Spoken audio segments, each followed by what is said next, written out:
Hi there VC, Steve Whitty here. It's Thursday morning. First thing, Thursday morning, the sun is rising. Time for a cup of tea and time to record another video. I'm picking up another thread, one that's been called Gimme 5 Instrumentals. And the caveat with this is these are instrumentals that were by artists not normally associated with instrumentals. I was having a bit of difficulty finding stuff that has not been shown before. Chris Final Orchard showed one that I was going to show, Def Leppard's Switch 625 from the High and Dry album.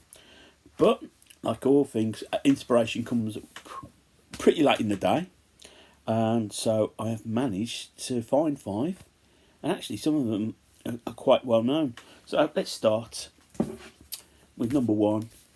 That's Elton John's A Song for Guy. Now this appears on the Single Man album. It's the last track. The instrumental, it's a beautiful concoction of piano and synth. Now this was written and dedicated to a guy called Guy Burchett, who was a messenger boy who was killed in a motorcycle accident. He was only 17 at the time. I think it affected Elton quite deeply, and so he wrote this song. He just added it to the end of the album. It became a hot surprise hit single for Elton in the UK, and probably given him the first hit single he had for about a year or so. His fortunes were on the wane.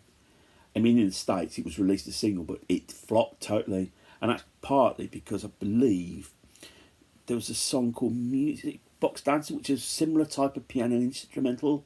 I think a guy called Frank Miles did. That was never a hit in the UK. So whichever was released was the hit. Both were never hits across the pond. So that's my first choice, Elton John's Song for Guy.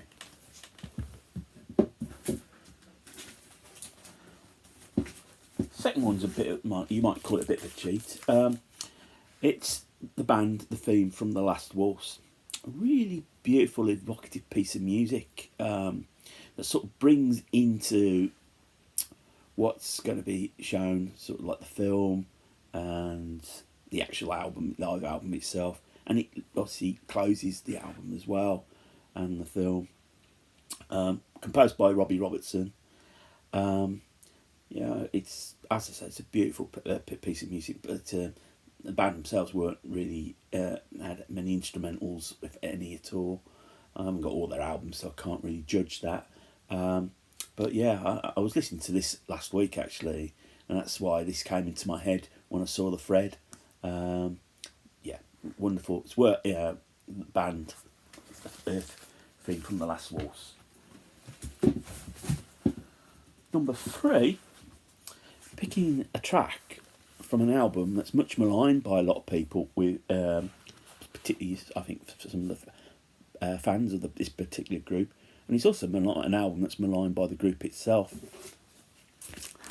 It's from the album Kiss. It's by Kiss. It's from the album Music from the Elder, the big concept album, which was going to be a big stage show, and which never took off, and the band pretty much disowned it straight away. The track itself isn't even actually featured on the actual listing on the back. But there is an instrumental. It plays quite a vital role in the, if you follow the story. On side 2, on the actual album, there is a track called Escape from the Island, which is an instrumental, sort of fast guitar, which was put together by Ace Frehley, Eric Carr and Bob Ezrin. And it's a really good instrumental. It actually, if you follow the story, the concept of the album, particularly from the vinyl, I'm not sure, it does really fit in quite well. If you get the CD version of this, the listing's all over the place. whether that was deliberate or not to try and put people off. As I said, the band pretty much disowned it. They dismissed it as trying to do an album for critics rather than doing an album for themselves and the fans. I think the fans poo-pooed it because it's not classic Kiss. I love this album actually. I wouldn't say it's my favourite Kiss album, but I just loved it. I brought it when I was 16. I played it to death. This is not sort of like a copy I found a couple of years ago. 3. Here in the UK, you will know this track quite well. This is the Stranglers, The Gospel According to the Men in Black. Stranglers, not known really for their instrumentals, quite an aggressive new wave band, a band that became linked in with the new wave. But on side 1, the opening track on the album, if I get this right, is an instrumental called Waltz in Black, which is sort of like a little bit of nonsense, sort of very keyboard led with nonsense. But the actual track itself took a life of its own, particularly towards the late 80s, early 90s. Now, I can get this back in.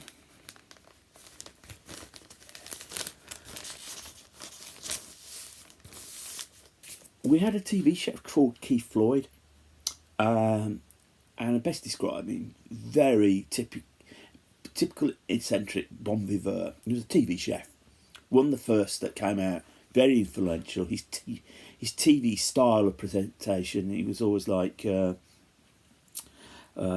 cooking out, doing sketches outdoors, and there was a glass of wine in his hand and whatever. He sort of lived life to the full. But he used Waltz in Black as his opening song, opening theme to all his series, and so it gave it a life of its sort of a life of its own. This track, because the album itself didn't really do that well, and then the closing song was the instrumental end bit of Peaches, and they go that bit. Absolutely wonderful track. It really is a wonderful track, and it just reminds me of him because he sadly passed away a few years ago. That's that track there, Waltz in Black. The final, and I suppose might be quite obvious here, a band that's not associated with instrumentals, yet in the UK their biggest single was an instrumental. I'm talking Fleetwood Mac, and you see the top track on here, Albatross. It was number 1 for them in 1968. It got re-released as a single early 70s and got to number 2. And it's just a beautiful piece of music, but it was the first time they had the 3 guitars there. And it used a lot in advertising. As well, it's just a relaxing piece of music. I find whenever I hear it, it just whisks me off to a different place.